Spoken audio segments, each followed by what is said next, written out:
Melgeek sent over the Real67 overkill spec'd magnetic keyboard with 8000Hz polling rate and 16,000Hz scan rate. I do not have the tech to measure scan rates, but just note that Melgeek's lineup back in 2024 topped the charts as the keyboard with the fastest response time. Moreover, the previous data shows the Melgeek made 68, though I got Melgeek's advice that they have the same stability solutions across all their product lines, meaning the Real67 is on par with what topped the charts last year. Just be sure to use Melgeek's cable included in the box to ensure data transfer rates that supports 8K polling rate. But anyways, Melgeek does not only make claims about speed, they actually back it up and even beat one of the biggest players in the magnetic keyboard space, Wu-Tang.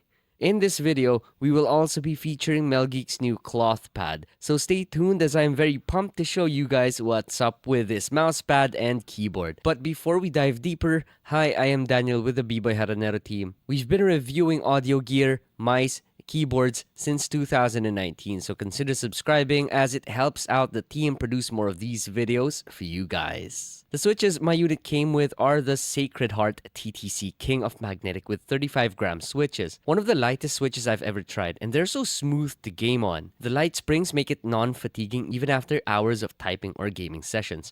Plus, the light springs allow for faster keystrokes on top of the fast report rate, which makes the keyboard highly recommended for gaming. The small form factor being a 65% layout is also a pro for gaming as you have more space to move your mouse around. The keyboard also boasts automatic calibration so temperatures won't affect the internal magnets as it adjusts accordingly to your typing style and more factors that may jimmy up the magnets. Anyways, let's explore the software of the Real67. Okay, so I have the software here for the Real67. This is a web-based software, by the way, so you don't need to download anything online. Anyhow, you might be hearing my dogs in the background, so forgive my recording. Anyhow, at the left-hand side right here, you'll see different profiles for you to change or customize. Let's try to customize the default profile. Up top here, you will see the tabs for basic settings like key mapping, where you get the regular keyboard buttons right there. Some more options right here, OS options there, and you can even bind your mouse buttons onto your keyboard. You have more for lighting and some special keys. Let's move on to the lighting tab. So here, it's pretty straightforward. You have the lighting modes here, which aren't a lot. For the mood light, I believe this is the mood light. There are also some modes that you could toggle there. Now, let's move on to the most important tab here, which is rapid trigger. So first and foremost, you could choose the switches that you want. You may select all if you want to change or customize all keys. You have the actuation points right here. Let me set that to 0.8. And then you also have dead zone settings also right here. For rapid trigger, you just need to activate it over there and then customize it underneath. You have pro player profiles right here, which you could adapt their settings onto your keyboard and maybe get some inspiration from their settings on how to set up your keyboard. Now, this is compatible with a lot of switches from Gatorons to TTCs. I haven't heard of Uranus magnetic switches before. Moving on to the calibrate tab. Now, you can choose to calibrate your keyboard, and this is very important whenever you change switches or when you do your teardowns. Now onto the device settings, this has NKRO toggleable on or off and also auto calibration. You also have sleep functions here. I believe sleep is only for RGB since this is a wired keyboard and you don't really need to save battery because this doesn't have a battery on it. You also have the option to update your keyboard right here. And that's pretty much it for the software. Now on to advanced magnetic settings. In the key mapping tab right there, you get another sub tab right here called super key.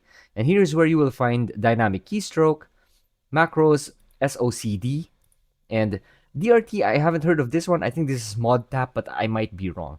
Anyways, the only two magnetic features that I personally use are SOCD and DKS. It's very easy to set up SOCD. Just click on SOCD right there, click on A and D, click OK. Now, as for DKS, this is a more advanced feature and would take a lot of time for me to explain how this is something that would be of value to you. But I personally use this to crouch on Assassin's Creed, and when I fully press on W, I'll have Alexios in Assassin's Creed Odyssey Sprint. So that's just a quick overview of how you could use DKS. Inside the box, you get the keyboard, cable, extra keycaps, and documentation.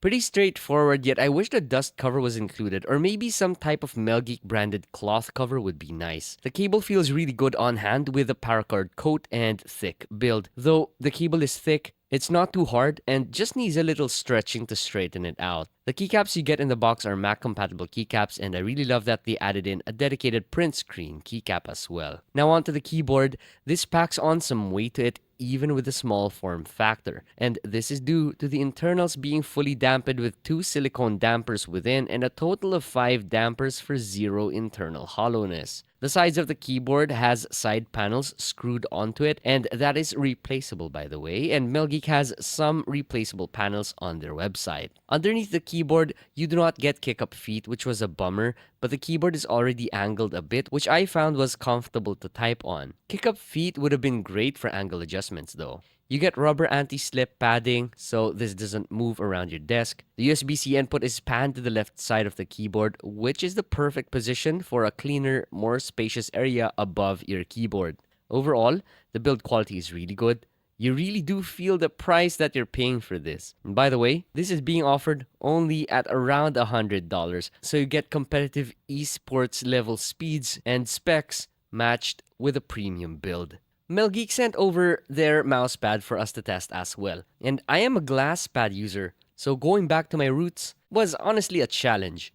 The mousepad is a control pad given that it is a 4mm mousepad which is relatively thick, and it is the softest control pad I've ever had the chance to use. Dot skates feel as if they bury into the pad, adding more control, while wide, full skates just feel right. Sides have anti-frizz stitching, so the top cloth won't peel off. Then underneath, you get a sticky pad, kinda like a sticker, but not really. It just so happens to stick on smooth surfaces so it doesn't move around your desk.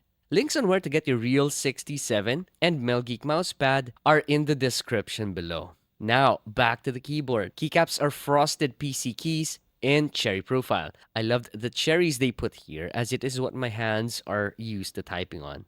Moreover, the frosted PC keycap texture feel smooth, kind of powdery in feel with some micro roughness to it. I am unsure if the legends are printed on, but if I had to guess, these are printed on, then covered with another layer of PC to protect the legends and make it last virtually forever. Then onto the stabilizers. This has really tight stabilizers and they're basically perfect. Though you would hear minimal rattling when tapping on the stabs, they aren't obvious to the normal ear. They are pre-lubricated and still, I would advise relubing them with thicker dielectric grease. Watch out though, as putting too much will make the stabilized keys feel mushy. Now onto the Sacred Heart King of Magnetics. This is the first time I'm trying these switches and I love them. Stem wobbling isn't too much and even better than Gateron's. Plus, the transparent top housing allows for RGB to shine effortlessly through the switch. It also has RGB diffusers which lessens the glare from the LEDs. Anyhow, again, this has 35 gram springs within, perfect for gaming, yet if you're not used to light springs, expect more typos. And before I forget, here's how they sound.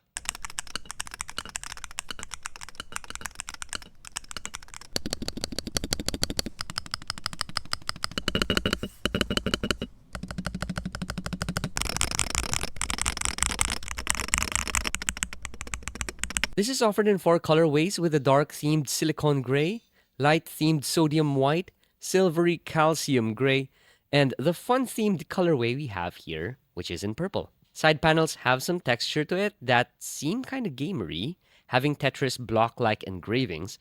Then the USB-C input has cutaway designs to it as well. By the arrow keys, you get a light bar that looks like a battery, which you may turn off through the function key and Q. You may cycle through its light modes with the function key and W. Now onto LEDs. They're really bright, and my only issue with it is that I cannot see the legends clearly due to the very bright glow. Press the function key and B to lower down the LED brightness, then the function key and V to brighten it up. With the function key and Z, you may turn off RGB, then you may cycle through the RGB modes with the function key and X with color selections when the function key and C is pressed. I am a dude that still looks at his keyboard when typing, so I never got used to typing with my eyes closed. Overall, the vibe of the keyboard is not minimalist. To my eyes, they look fun, not boring, thanks to the PC keycaps and bright LEDs. Oh, And about the keycaps, I forgot to mention that this has green keys for the enter and the escape keys. Yet I wished an extra enter and escape key was added in purple color. But that's all good. That's for today's review. Links on where to get your Melgeek Real67 are in the description. Those links give me a tad bit of commission, so your purchase means a lot to me and my team. Leave your questions in the comment section below, and I'll see you again next time.